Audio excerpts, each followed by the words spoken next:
राहुल एक छोटे से गांव रामपुर का रहने वाला था। उसके पिता किसान थे और माँ सिलाई कर घर चलाती थीं। बचपन से ही राहुल पढ़ाई में तेज था। उसका सपना था कि वो डॉक्टर बने, एक ऐसा इंसान जो लोगों की जान बचा सके, समाज की सेवा कर सके। लेकिन किस्मत की राहें हमेशा सीधी नहीं होती। मेडिकल कॉलेज की फीस, किताबों का खर्च और घर की जिम्मेदारियां, सबने मिलकर उसका सपना तोड़ दिया। राहुल ने हार नहीं मानी। उसने बी फार्मा की पढ़ाई की और फिर एक दवा कंपनी में मेडिकल रिप्रेजेंटेटिव की नौकरी पा ली। राहुल का काम आसान नहीं था। सुबह 6 बजे बस पकड़ना, शहर के अलग अलग इलाकों में डॉक्टरों के पास जाना, घंटों उनका इंतजार करना और फिर सिर्फ 2-3 मिनट में दवा के बारे में समझाना, ये उसकी रोज़ की दिनचर्या थी।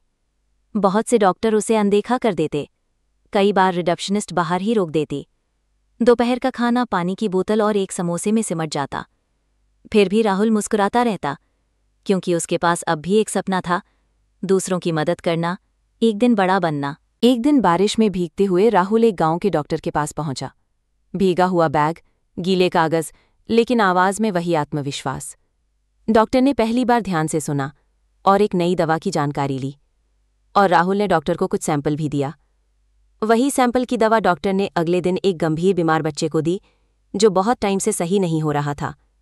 लेकिन उस दवाई को खाने के बाद उसकी तबीयत ठीक होने लगी और डॉक्टर ने राहुल को फ़ोन करके अपने क्लिनिक में बुलाया और उस बच्चे के फैमिली वालों से मिलाया और उनसे कहा, राहुल ने ही मुझे इस दवाई की जानकारी दी थी, जिससे मैं आपके बच्चे की जान बचा पाया हूँ। बच्चे की माँ ने राहुल को धन्यवाद कहा, अगर आप न होते तो आज मेरा बेटा नहीं होता। उस एक पल ने राहुल की जिंदगी बदल दी। समय के साथ राहुल ने अपनी मेहनत से पहचान बनाई।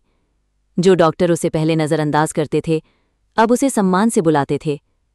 वो हर दवा को सिर्फ एक प्रोडक्ट नहीं, एक उम्मीद मानता था। कंपनी ने उसे प्रमोट किया। एक छोटी सी स्कूटर से शुरू हुआ सफ़र अब एक कार तक पहुंच चुका था। उसके गांव में अब उसे डॉक्टर साहब कहकर पुकारा जाता है। भले ही वो डॉक्टर ना बना हो, मगर कई जिंदगियां उसने ज़रूर बचाई थीं। राहुल की कहानी हमें सिखाती है कि काम कोई भी छोटा नहीं होता। अगर नीयत साफ हो और दिल में जुनून हो, तो एक मेडिकल रिप्रेजेंटेटिव भी किसी हीरो से कम नहीं होता।